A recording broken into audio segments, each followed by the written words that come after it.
Moi, c'est Léane Gobert. Je suis en dernière année programme Grande École, en alternance dans la majeure ingénierie des systèmes d'information. En rentrant dans le programme Grande École, on a suivi une formation qui est générale à toutes les personnes du programme.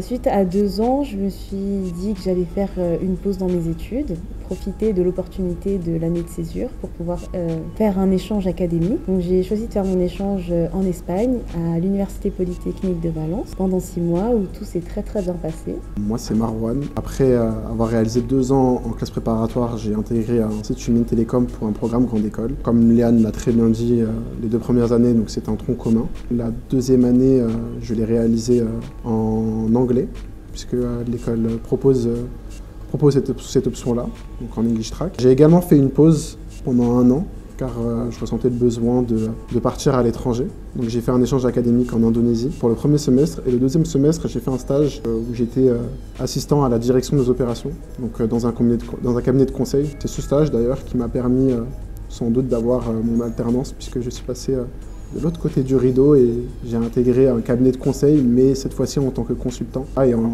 parallèle de mon alternance, vous l'aurez deviné, j'ai intégré cette merveilleuse majeure, qui est ingénierie des systèmes d'information. Déjà, il y a un conseil que j'aime beaucoup donner dans toutes les interventions que je peux faire, c'est de dire il ne faut pas avoir peur de se tromper déjà dans son choix de majeur, qu'il n'y a pas une seule manière d'arriver à un poste ou à un endroit précisément.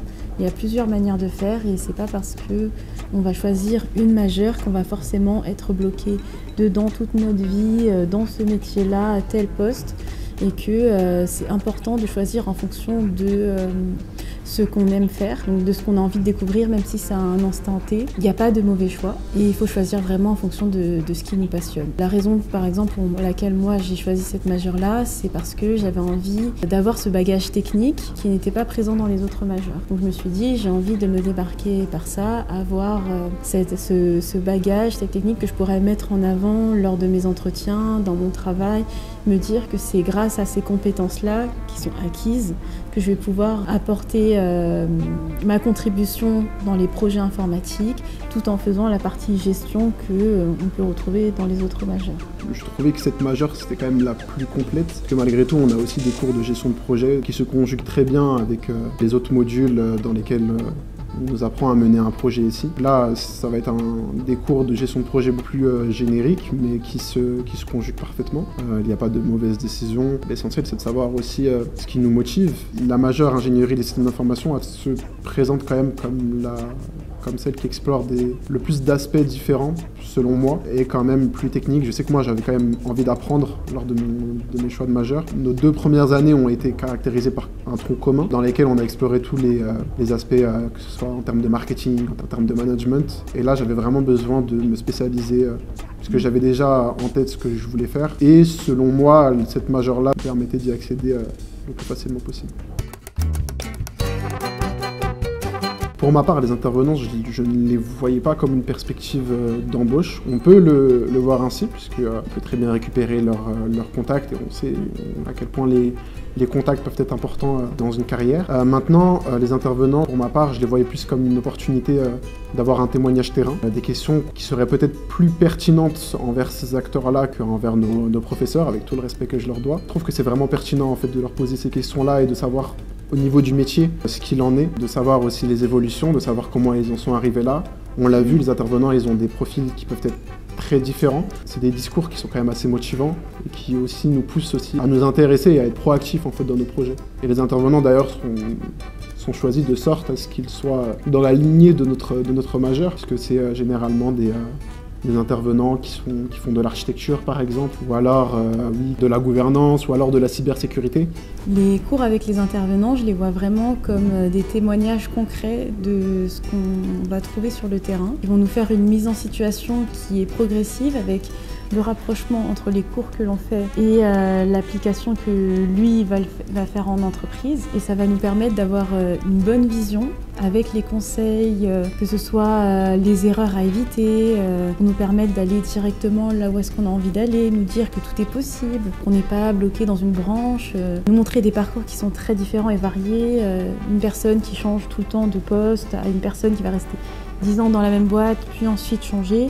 Ça va être assez varié et ça va nous permettre de nous projeter surtout, nous projeter dans leur métier et pourquoi pas garder un contact par la suite, sachant qu'ils sont toujours tous très ouverts à partager leur profil LinkedIn pour des futures questions, des conseils, que ce soit sur le travail ou alors sur l'entreprise pour potentiellement être embauché par la suite. Je trouve que Léane avait dit quelque chose de très intéressant. C'est dans la mesure où les intervenants, en fait, nous permettent vraiment d'apprendre un nouveau métier, de connaître un nouveau métier. Par exemple, un intervenant était spécialisé dans de l'architecture, avec des procédés qui étaient bien propres à son cabinet. Pour ma part, je n'avais pas forcément connaissance, ou peut-être vraiment de très loin, de ce que pouvait représenter l'architecture ici. Et après le passage de cet intervenant, je sais que je me suis beaucoup intéressé. Pour être transparent et pour vous dire la vérité, je me suis même projeté dans ce métier. Je commençais à réfléchir sur les mesures que je pouvais prendre pour accéder à ce métier, les formations peut-être que je pouvais suivre pour me perfectionner. Et c'est dans cette mesure-là que les intervenants, ils peuvent être, leur présence, ça peut être vraiment pertinente.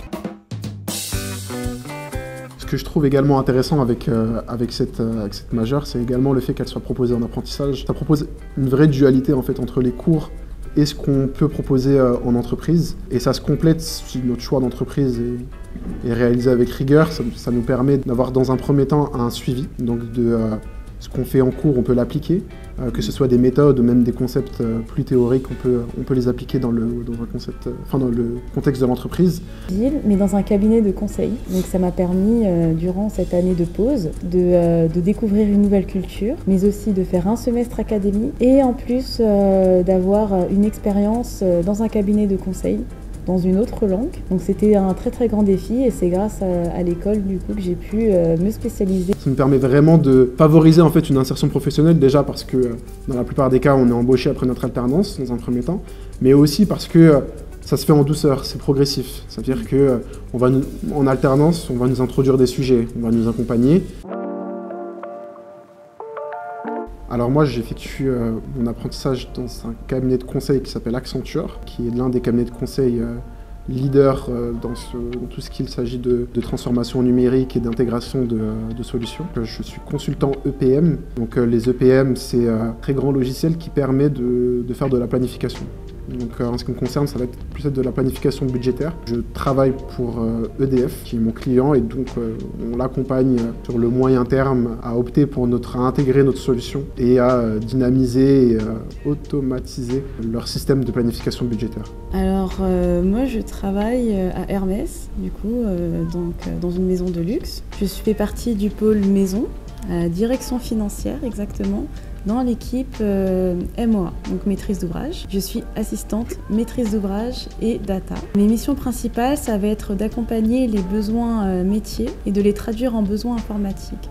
Donc par exemple, on a la production de porcelaine qui est un peu plus dans le sud de la France, où on va aller voir les personnes sur le terrain, leur demander ce dont ils ont besoin, améliorer les processus, leur apporter les outils qui leur permettront de travailler d'une manière fluide.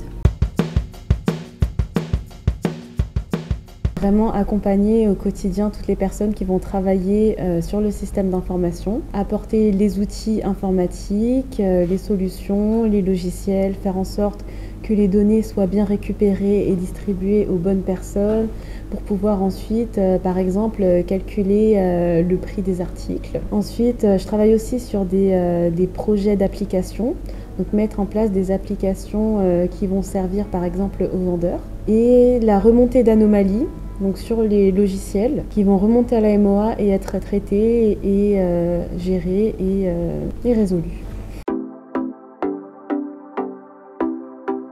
Alors moi, plus que les majeurs, c'est vraiment le fait que l'école partage son campus avec une école d'ingénieurs qui m'a attiré, qu'on pouvait très bien se douter d'une convergence du programme de l'école de commerce vers des aspects un peu plus centrés à ingénierie, enfin, surtout data. Je savais que IMTBS était l'école qui était vraiment spécialisée dans le numérique. Ayant fait un parcours qui était très économique, j'avais besoin de trouver une école qui me permettait de toucher à la partie informatique et justement de bien mélanger en fait les deux. On nous dit beaucoup qu'après le bac, il faut se choisir une spécialisation et rester dedans, et que si par exemple tu choisis ES, économique et social, tu dois rester là-dedans toute ta vie et qu'après c'est mort pour aller vers les autres filières scientifiques.